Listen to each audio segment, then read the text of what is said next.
പീരുമേട് പരുന്തുംപാറയിലെ വൻകിട ഭൂമി കയ്യേറ്റത്തിൽ അകപ്പെട്ടുപോയ സാധാരണക്കാരുടെ ഭൂമി സംരക്ഷിക്കാനുള്ള നടപടിയുമായി ജില്ലാ ഭരണകൂടം 10 സെന്റിൽ താഴെ ഭൂമി കൈവശം വെച്ചിരിക്കുന്നവർക്ക് കയ്യിലുള്ള സ്ഥലമോ പകരം ഭൂമിയോ അനുവദിക്കാൻ ജില്ലാ ഭരണകൂടം തീരുമാനിച്ചു.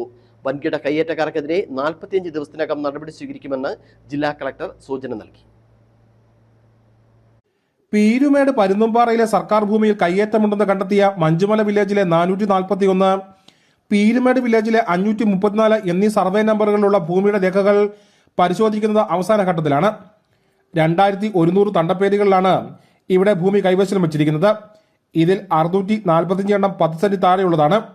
ഇവർക്ക് മറ്റൊരിടത്ത് ഭൂമിയില്ലെങ്കിൽ കൈവശ ഭൂമിയിൽ പട്ടയം നൽകാൻ പറ്റുന്നതാണെങ്കിൽ അനുവദിക്കും, അല്ലെങ്കിൽ മറ്റെവിടെയെങ്കിലും ഭൂമി നൽകും.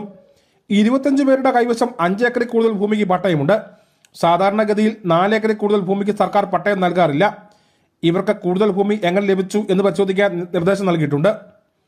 രേഖകൾ നിയമപരമല്ലെങ്കിൽ നടപടിയെടുക്കാൻ പീരുമേട് തഹസിൽദാർക്ക് നിർദ്ദേശം നൽകിയിട്ടുണ്ടെന്ന് ജില്ലാ കളക്ടർ വി വിഘ്നേശ്വരി പറഞ്ഞു. ഇതിന് ആദ്യഘട്ട നോട്ടീസ് നൽകി. രേഖകൾ പരിശോധിച്ച ശേഷം KLC ആക്ട് പ്രകാരം ബാക്കി നോട്ടീസുകൾ നൽകി ഹിയറിംഗ് നടത്തിയ ശേഷം പട്ടയം റദ്ദാക്കുന്നതടക്കമുള്ള നടപടി സ്വീകരിക്കാനാണ് തീരുമാനം.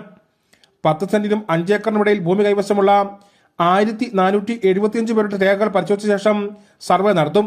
6 മാസം കൊണ്ട് നടപടികൾ പൂർത്തിയാക്കാനാണ് നിർദ്ദേശം നൽകിയിരിക്കുന്നത്. News bureau, Peermade.